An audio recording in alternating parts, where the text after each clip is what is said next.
Bienvenue au balado de Vancouver 2010, votre fenêtre sur les Jeux olympiques et paralympiques d'hiver de 2010 à Vancouver.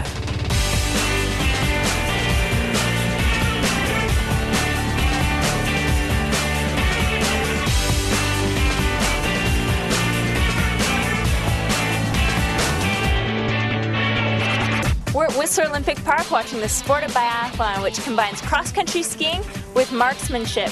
And what we're seeing here that's really amazing is they're able to get their heart pumping and the adrenaline pumping in the cross-country skiing, and then like the flick of a switch, they can calm their mind, calm their body, and really focus in on shooting and getting the target every time. And so they tell me that it's mental toughness and discipline. It's very exciting. It's always changing who is in the lead.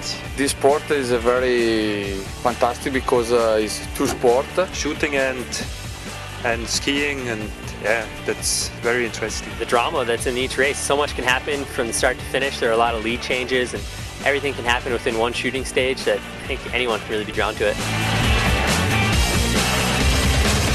Sandra, we're wondering how the race works. What happens when you come into the range? What are the steps?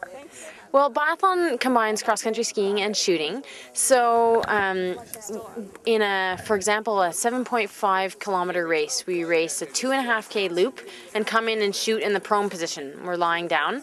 And we race another 2.5K loop, come in the standing position, race another 2.5K loop, and finish. Every time they miss a target, they have to ski 150 extra meters.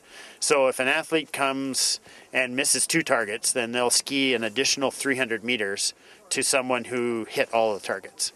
So the penalty loop is always done immediately after shooting has happened, and they do that before they go out on their next 2-kilometer course. Not always the fastest skier that wins, not always the better shooter, but it's the best man in the combination of both. Without mistake, you can win, but you make one mistake, you can arrive behind the music.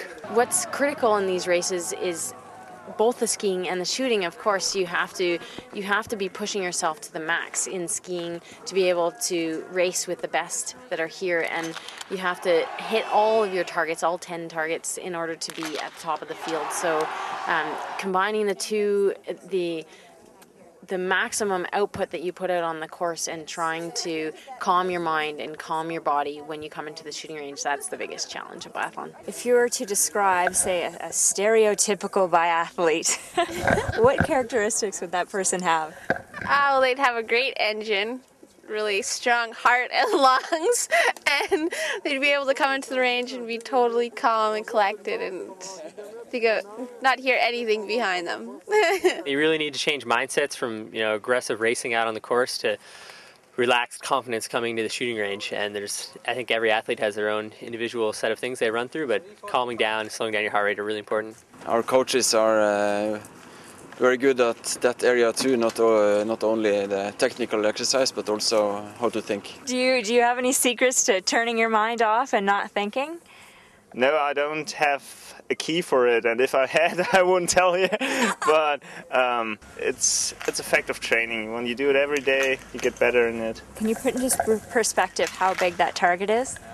Well, for the standing, it's a little bigger. It looks like maybe a small dinner plate, but for prone, it's the size of a silver dollar, so it's really tiny, and it looks a lot smaller when you're racing. Yeah, what's unique to biathlon is the action. It has to be a bolt action rifle, but biathlon has pretty much slimmed that down to the fastest bolt action you can make. As you can see, the bolt just slides forward and back to reload each shot, so it's really fast and you don't have much movement involved. All the athletes are trained, all the coaches are trained in safe handling of firearms. So when the athletes come to go and shoot in the competition, they do it in a relatively uniform way.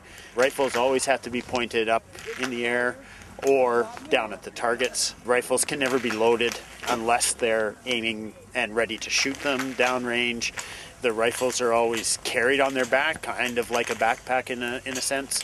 they're not allowed to remove the rifle from their back until they're stopped on the mat. It's still quite a novel sport, I guess, in this country. And I think people are kind of intrigued about how someone gets into it and that there's actually a coaching profession involved with it. Yeah, it's definitely getting bigger and bigger. In Europe, it's already huge. But I think the more opportunities North Americans have to see it and see how exciting it really is, then it'll definitely catch on. In Norway, it's very popular. It's the number one sport in TV. There's no other sport that have the same number of viewers as biathlon in Norway. Yeah, there can be up to 30,000 people at a single biathlon race. It's really loud. It has the atmosphere of like a big football match. What is guaranteed to put a smile on your face during the Vancouver 2010 Olympic Winter Games?